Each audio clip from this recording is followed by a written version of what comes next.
So I put out this video a couple of weeks ago offering to answer your questions about bear hunting.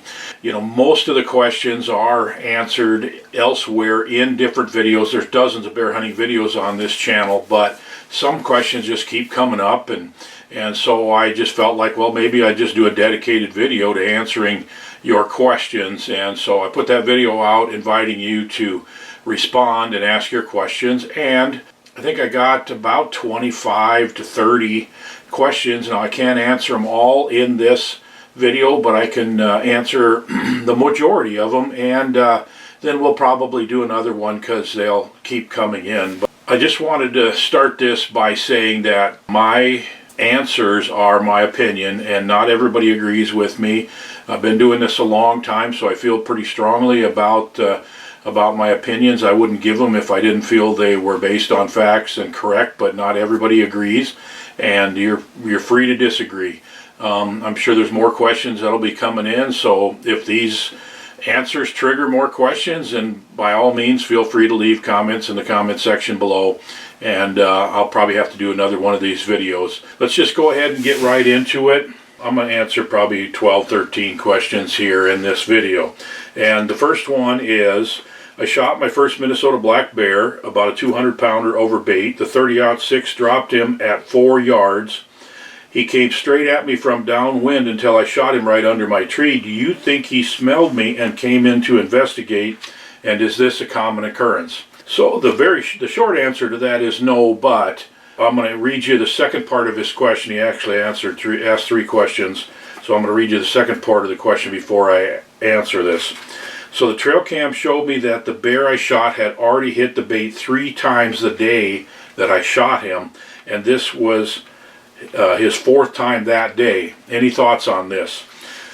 So the second part of that helps answer the first part of the question. So the easy part is, do you think he smelled you and was curious about the smell and came in to your smell? And the answer to that is no. Your scent at that bait is a part of the package that he smells when he comes to the bait. Okay, he came from directly downwind, and my guess is if he hit the bait 4 times in one day, is probably the first time that he found the bait. And I've seen this quite a bit where when a bear first finds the bait, especially a 200-pound bear, just kind of an average, maybe 3-4-year-old bear, finds a bait, he'll hit it right away over and over, and I've seen him hit a bait as many as 5 times in one day, and then they settle into a pattern where they're starting to come in right before dark or later in the afternoon or whatever. But when they first find a bait, they tend to throw caution to the wind for a short period of time until they get their belly full, and then they kind of settle down and go, boy, this is just too good to be true or something. And so then they become more cautious. So no, he did not come in to investigate your smell, but most likely he just found that bait and he started hitting it right away and started hitting it consistently, and he's coming in boldly and without much caution, and that's probably why that happened the way it did and why he came in directly downwind. Okay, so your next question is, Grant, where it's legal, what's your opinion on taking sows with cubs? Sows with first-year cubs should not be shot because you're killing the sow and the cubs. The first year those cubs will den with the sow. The chances of those cubs' survival is pretty low if you shoot the sow off of them that first year. Now, the second year, after they den with the sow and they come out of the den and they're a year old, and then what happens in the spring is she starts to come into heat, and a boar will start to show interest in her, and he'll drive the cubs off because the boars will kill the cubs if they have a chance. And so the sows get separated from the cubs. When the rut is over, and generally all the breeding's pretty well done by, say, the middle of July. It's basically the 1st of June through the middle of July. And so when that's over, it's very common for the cubs to find their mother and get back together. And that's why you'll see sows on your baits with yearling cubs, and they're You know, by the time hunting season comes around in September, they're 80 to 100 pounds. She will not den with them that fall. She will den alone because she's pregnant, or she's going to be pregnant with the delayed implantation. When she goes into the den, then the eggs implant with the cubs for the next year. So sows have cubs every other year.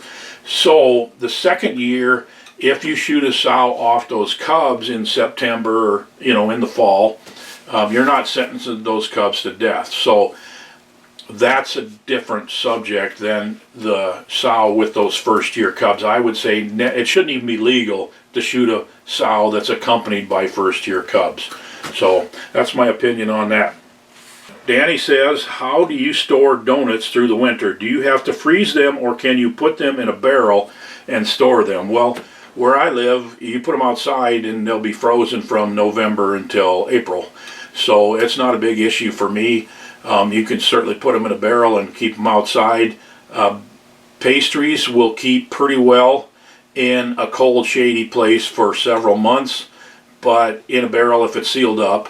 But you're going to have moldy donuts and pastries if you don't figure out a way to freeze them through the winter. So if you're going to try to carry them over from one season to the next, the freezer's pretty much a necessity. Nathan says, would you travel 9 hours one way to bait an area with less hunting pressure, or 4 hours to a spot with known hunting pressure but higher bear population? Both spots are in the no quota, and I feel confident I could get bears in the higher pressured area, but hunting public has its risks. I kind of feel like the less competition I have, the better. That's a really good question.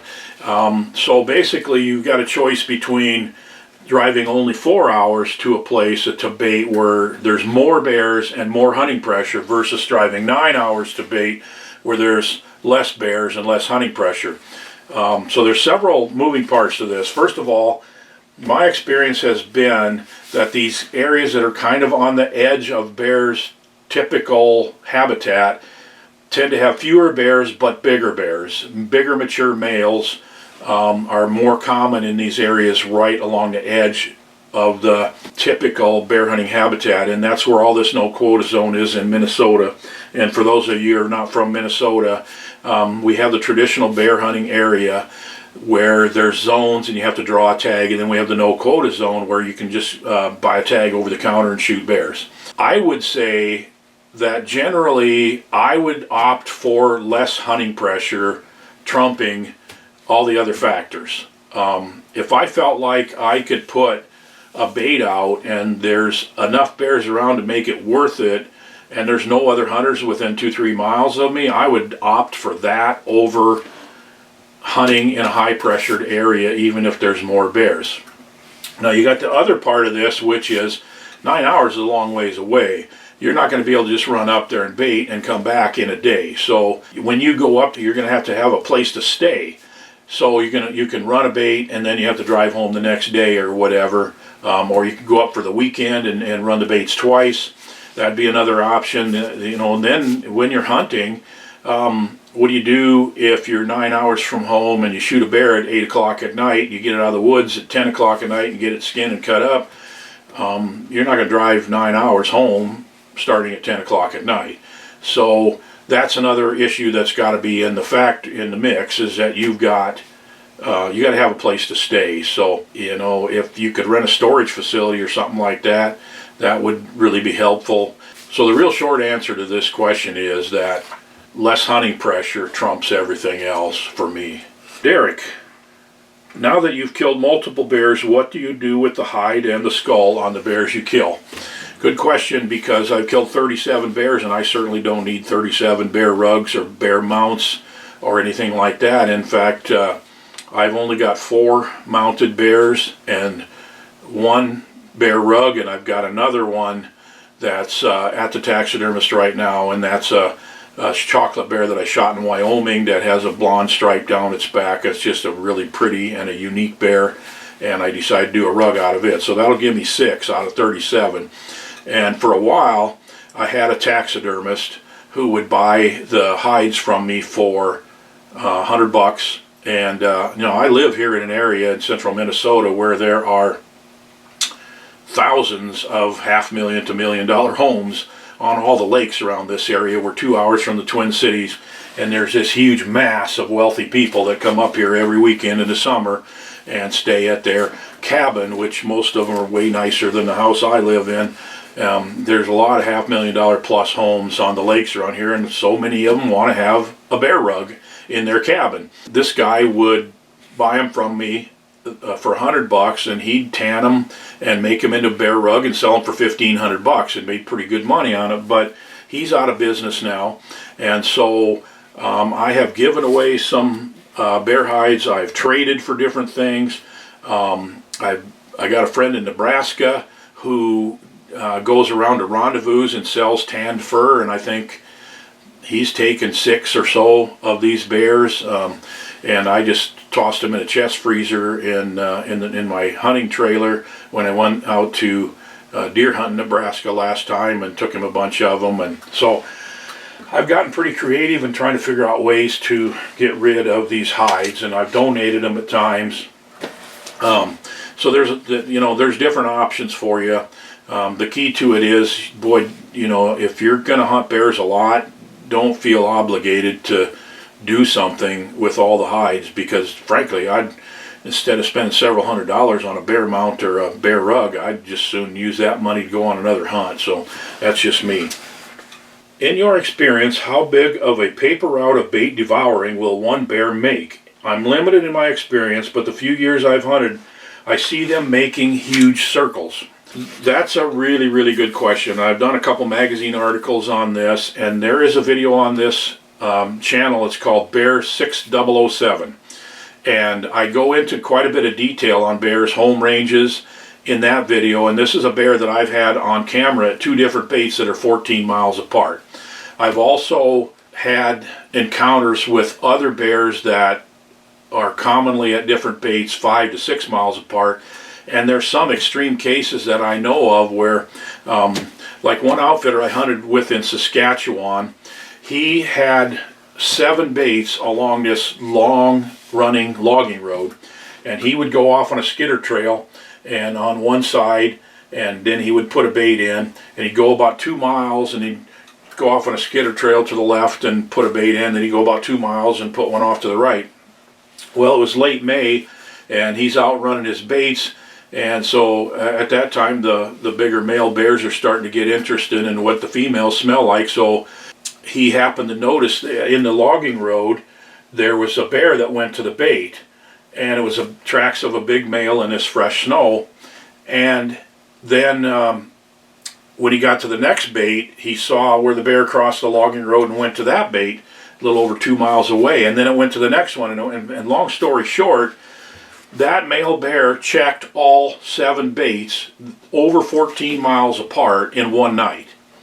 So bears can travel a long ways. And then I was hunting with another outfitter in Manitoba where one of the guys came into camp and he said, yeah, when I got to the bait in the early afternoon, there was a sow with 2 brown cubs and a black cub. And she had a really cool white V on her chest. She left when I got there. Well, 4 hours later, that bear with that V on her chest and 2 brown and 1 black cubs shows up on another bait, and the guy videoed it, and he shows it, and he goes, yeah, that's the bear that was on my bait. He said she showed up on my bait 3.5 hours later, and she's got these little cubs, and she busted through 3.5 hours, 8.5 miles of swamp with these cubs and ended up on that other bait. It's just too unlikely that those were different bears. So bears will travel a lot farther than most people realize, especially the big males in the spring when the rut is going on, but also in the fall. There's cases of bears going 30 miles to an oak ridge that they've had GPS collars on these bears, and they've gone 60 miles in some cases to where the food is. So don't ever think of a home range as like a circle, because even a sow that has a pretty defined home range, and it might be, studies say that maybe she has a 5 square mile home range. Well, that might be a couple of miles of a lake bank, lake shore and a couple of feeder creeks and maybe a ridge up over here. And so it's not like a square or a circle. These bears go where the food is, they go where their needs are met. It's just really, really hard to define what their home ranges look like. It's all based on food and on the habitat and security and where they feel safe, where they can find water and so forth. So anyway, that's a very quick answer to a very complicated question. Okay, next question. Why you so fat?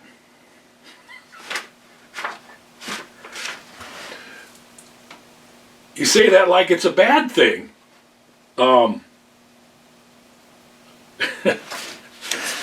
Okay, so I get these I deleted this comment, but I do get these comments, and I get a lot of hate speech and stuff like that. But I put this one in here just because I thought it was hilarious that somebody asked me, why you so fat? And I thought, he probably wants to know what it took to perfect this masterpiece of a figure that I've got. So I'm going to tell you. There's 4 secret ingredients to perfecting a body like mine. The number 1 is age. Number 2 is genetics. Number 3 is Mountain Dew. And the 4th secret ingredient, oatmeal raisin cookies. Now you have it. So, why you so fat? Well, I might be fat, but you're stupid, and I can go on a diet. Okay, David. I always use a summit climber for deer hunting. What are your thoughts on using climbers versus a ladder or hang-on? Have you ever used one for bear hunting? A guy told me to never use a climber because they're too loud and they spook the bears away as they shimmy up the tree. Also, bears will chew on climbers that are already attached to the tree.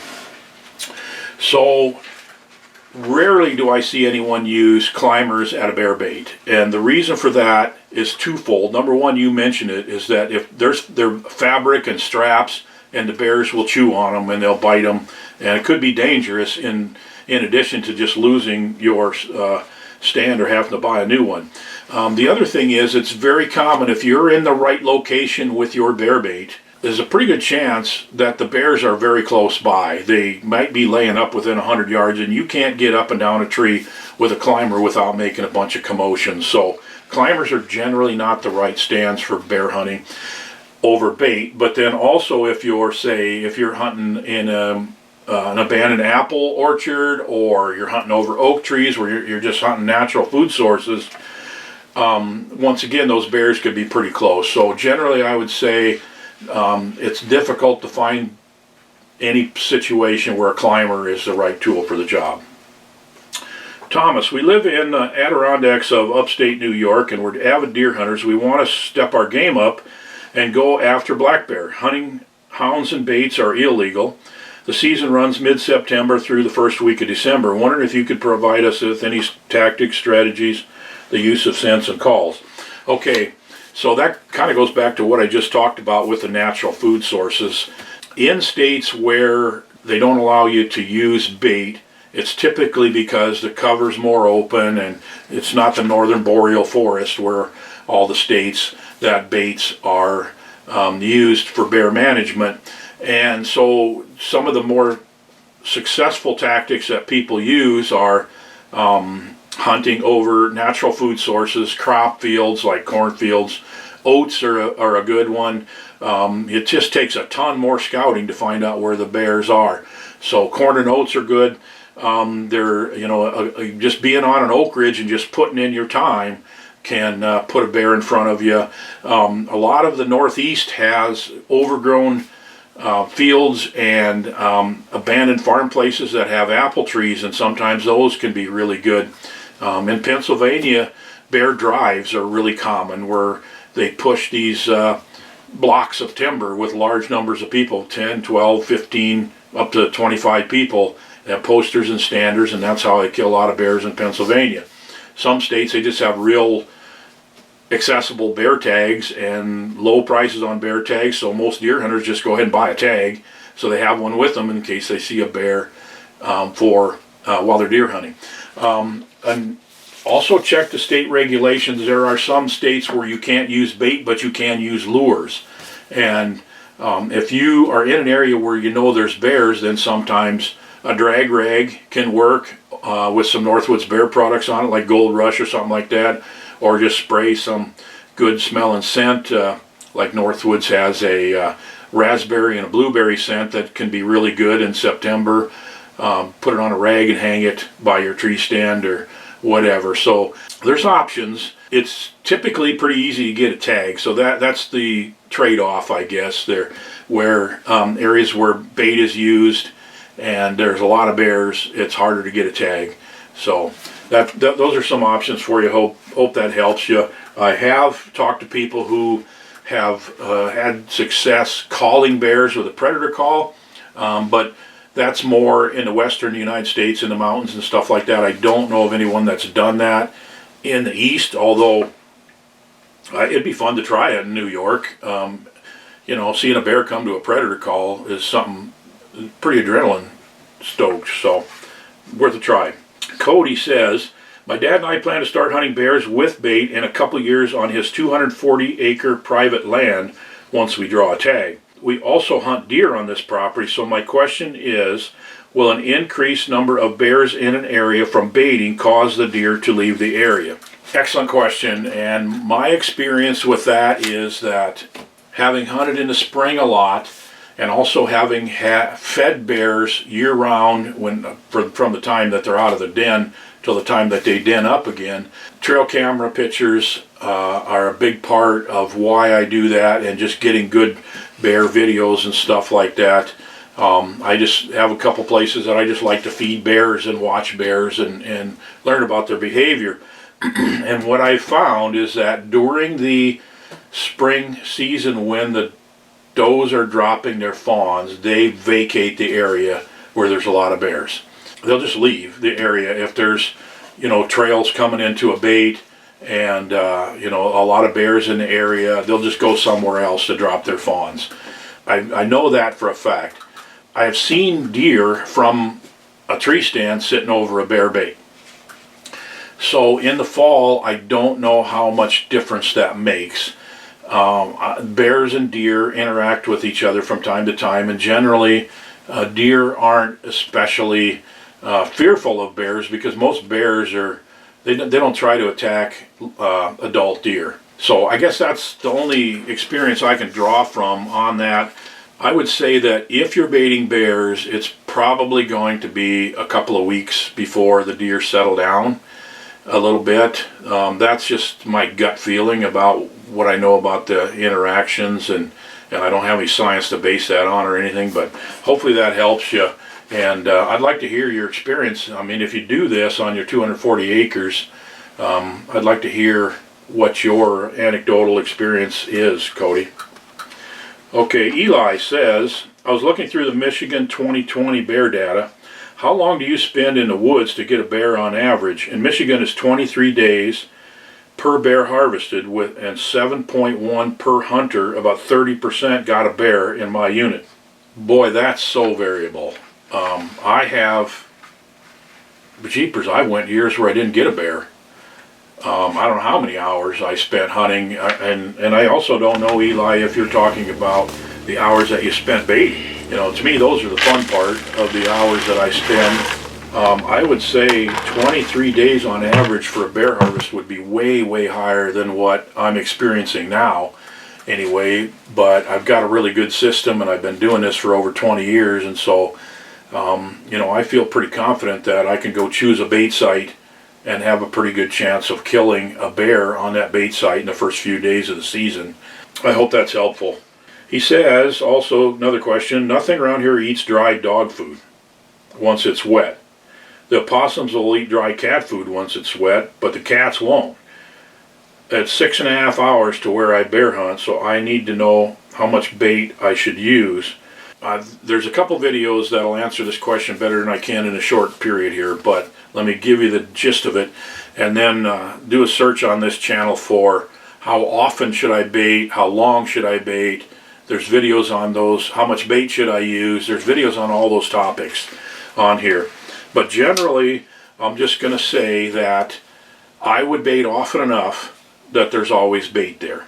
and try to protect. If you're, you know, dog food works okay as a bear bait. It's not top-notch stuff, but it works if that's what you can get. The bears will eat it.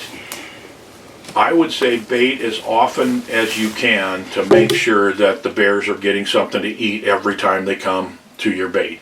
That's one of the overarching concepts that I've learned in baiting bears, is that every time a bear comes to my bait, I want him to be rewarded with something good to eat. And I don't care if he comes at midnight or whatever, I want him to know that there's bait there, that there's good food, quality food there, and so every time he comes, he gets a reward. And even if he's a nocturnal bear, I've seen where if your bait is in a great location, he feels safe and secure there. He might start out coming at midnight. Within a few days, he's coming right after dark, and then within a week, you got a good chance you're going to kill him in the last few minutes of daylight. Some bears are simply unkillable because they just won't come in during the daylight. But the majority of them, if they feel safe and secure and they're getting good quality bait every time they come, they will come earlier and earlier as long as they feel safe. So anyway, that's the questions that I have for this video, and I'm sure I'll be doing another one. You can leave comments in the comment section of this video below, or if you're going to want to go back and watch the other video, you can leave comments in that one, and I'll check them, and if I got enough, I'll probably do another video like this in a couple weeks. I hope this has helped. Like I said, these are my opinions based on my experience, and I've hunted a lot of different areas, but I haven't hunted every area, and there are always exceptions, it seems like, to every rule. And the more you know about bears, the more you realize how little you actually know. So thanks for watching, and we'll see you on the next video.